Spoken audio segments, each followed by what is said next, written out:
And this has been extremely unsettling. People are dying in crashes at the same rate they did when seat belts were optional and drunk driving wasn't considered a serious crime. We need to get people to be more reasonable drivers in the state of Washington. In a panel discussion about the latest figures, Governor Jay Inslee called for change.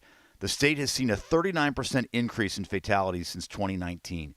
After 574 people died in 2020, the number jumped to 675 the next year, a 20-year high, only to be eclipsed with a preliminary total of 750 people in 2022. The highest in 30 years. The top causes, impairment and speed. Another stat the state's concerned about, motorcyclists killed. Figures that had been flat jumped last year. These are not just numbers.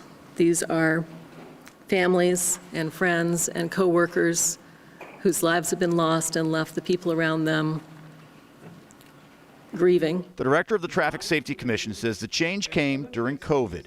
Fewer cars on the road and less enforcement allowed for more speeders, a habit drivers haven't given up. In April, Governor Inslee signed a bill allowing the use of speed cameras in work zones to prevent work crew deaths. The state says the use of cameras across the country and in Europe have reduced crashes by more than 50% in some areas. They're really preventative.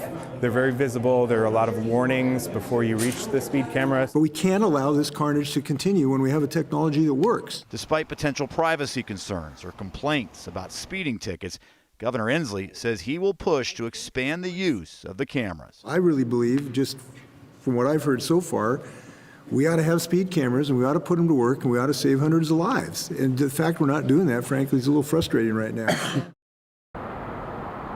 While the governor likes this idea, it would require legislative approval. And I just spoke with a senator who's a Republican and a Democrat, two senators who worked on this work zone bill. They said expanding the use of the cameras is just too soon to talk about for the next session. Live in Olympia, Drew Mickelson, King 5 News.